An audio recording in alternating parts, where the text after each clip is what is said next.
The second genre that I have chosen to explore is fantasy. There are different types of fantasy subgenres, but as a whole genre, the main conventions that I would expect to see are things like unrealistic things happening, which can be dark, depending on the subgenre and context. Also, mythical and made-up creatures, dark spirits and evil beings, confusing and weird storylines that you don't always end up understanding, different time periods, not always set in modern day, but also not always futuristic, and finally, magic and sorcery.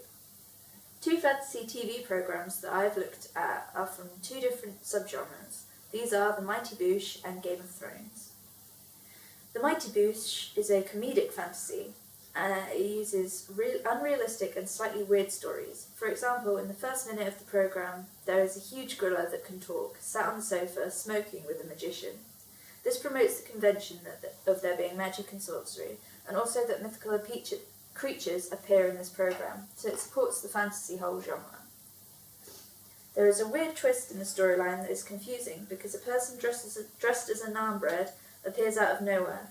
This is personifying the bread because it has human face and voice. This confuses the audience because there has been no reference to it so far, so it is a completely random occurrence, and it only happens once during the whole episode, so we know for sure that it is completely random and just used for comedic purposes.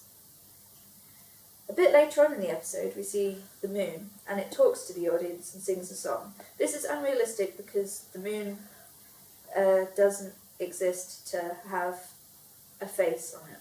So to an extent there is a use of mythical creatures or animal.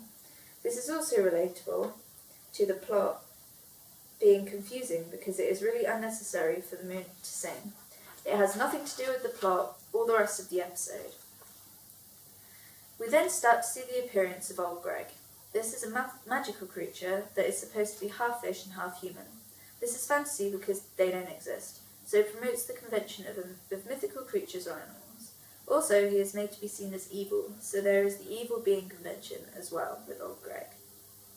Finally, they are in a submarine. This contains a magician and a talking gorilla. This is very unrealistic because the characters in the submarine are mythical, and the submarine itself starts acting like a Pac-Man and eating fish. These are all silly and unrealistic things that promote some of the conventions that I thought of for fantasy. The narrative structure for this episode is linear because all the action that takes place in one flow of time. There isn't two things going on at the same time. They flow one after the other, even if they are in different locations. It is anti-realist because of the fantasy qualities to it. The storyline isn't believable and is quite clearly made up.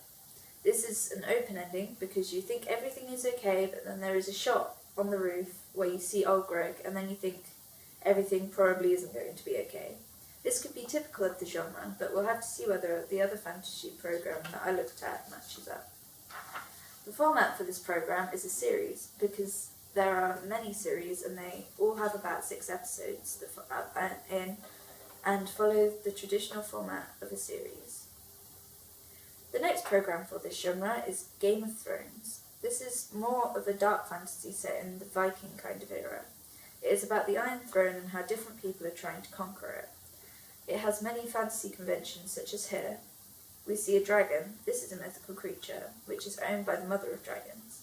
This could also be classed as magic and sorcery because the dragons are magical creatures that can fly and breathe fire.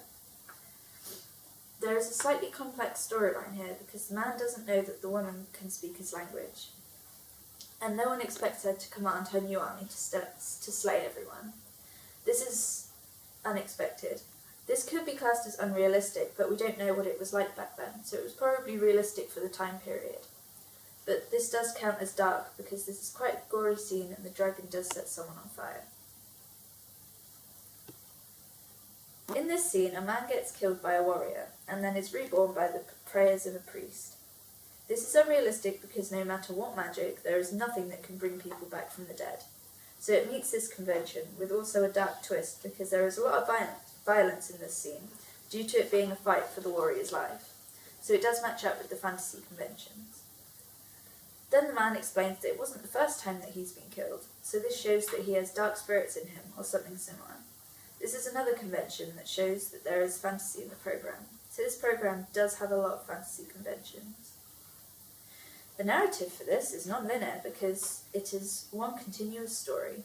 there isn't a definitive ending to any of the episodes in each series, and they are often left on cliffhangers. It is non-realist because the fiction that is involved, such as the dragons and the evil spirits.